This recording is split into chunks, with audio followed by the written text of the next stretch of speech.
So I'm kind of afraid of custom knives just because I was sharpening on the wheels. As I was sharpening, the knife snapped and a piece of it flew by my face, cut my cheek just slightly. Blood started dripping down. I went to my manager. I was like, I'm not sharpening anymore today. I need my mental health break right now.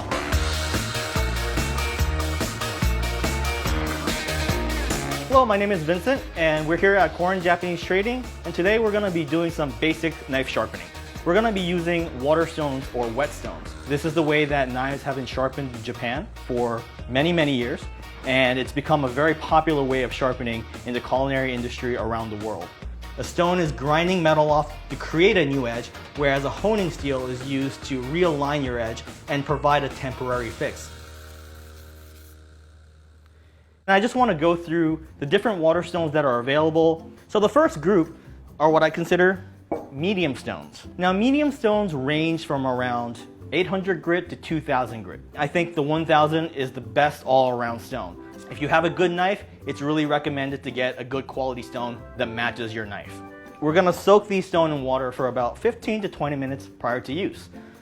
The last group of stones I got are considered finishing or fine stones. These start at around 3000 grit. This one is an 8000, but I've seen 15 or even 30,000 grit stones.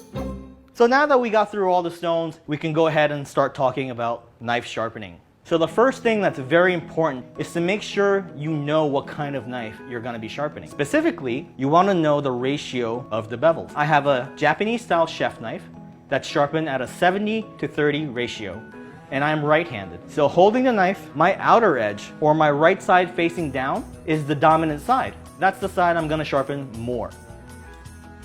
So the first stone I have here, this is a 1000 grit stone. This is going to do most of the work. Now when I sharpen this knife, I like to get into habit of starting on the back side. That's my left side facing down. When I do this, the grip I use, my thumb is on the spine, my index finger is on the heel, and I like to hold the knife diagonally. This position really allows my wrist to be in control of the angle and really keep it steady. Now the next step is to find the proper angle, and this is probably the most difficult part of sharpening. Every single knife has a slightly different angle. The way I do this, I lay my knife flat on the stone. I take 2 fingers and place it half on the stone, half on the knife, right on the edge. And I'm gonna slowly lift my knife up until I feel the edge flush with the stone.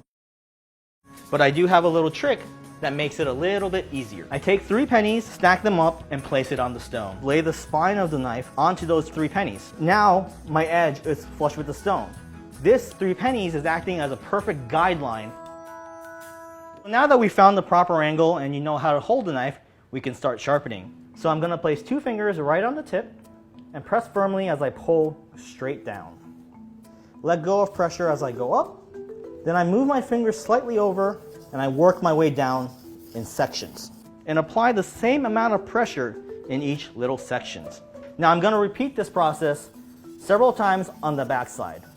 Now the reason why it's very important to sharpen your knife is because your knife is going to cut the ingredients much easier and it's just going to be that much safer. After a couple of passes on the back side, we're ready to flip over and work on the dominant side of the knife. With this, I changed my grip a little bit. My thumb is on the heel and my index finger is on the spine.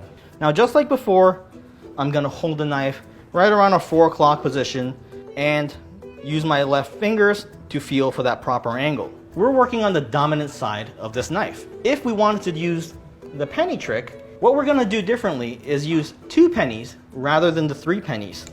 This is gonna give us a shallower angle, and as you can see, just like before, that edge is nice and flush with the stone.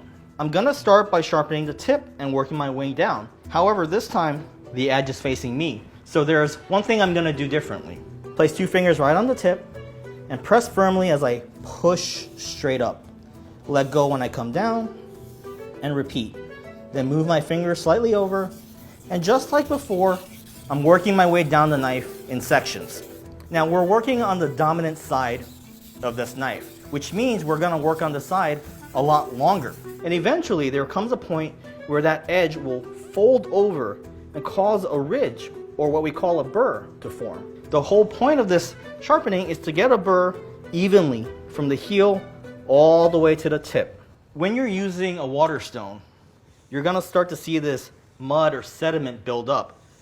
This is metal that's being taken off of your knife, so that means your stone is working properly. But try to keep as much of that sediment on there and use it as you're sharpening your knife. And now that I'm checking for a burr and I feel it all along the edge evenly, I'm done with my first stone and I can move on to my finishing or polishing stone.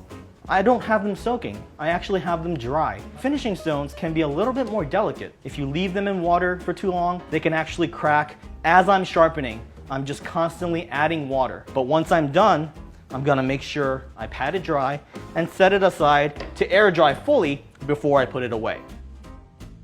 So just like before, I'm gonna start on the back, feel for the proper angle, and from the tip, I work my way down the knife in sections. But this time, I'm being very careful not to press too hard.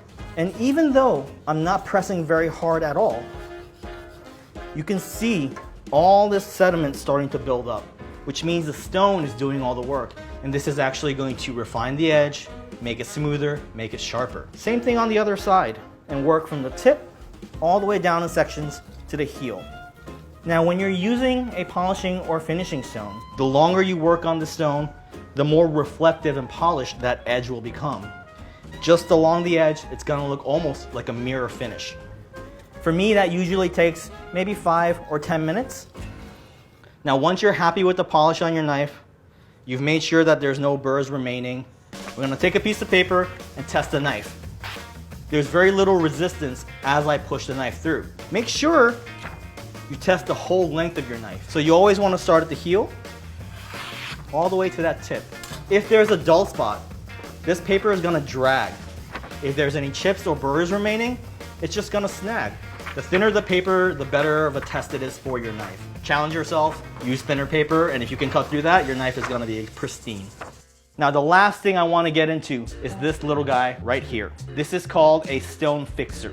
Every single stone, as you use it, will eventually start to wear down, and this flat surface will start to bowl. So it's very important to use a stone fixer to resurface your stone, work the surface as evenly as possible, and make sure that you have a nice and flat surface to work on. Take care of your knives. If you take care of them, they'll last a long time.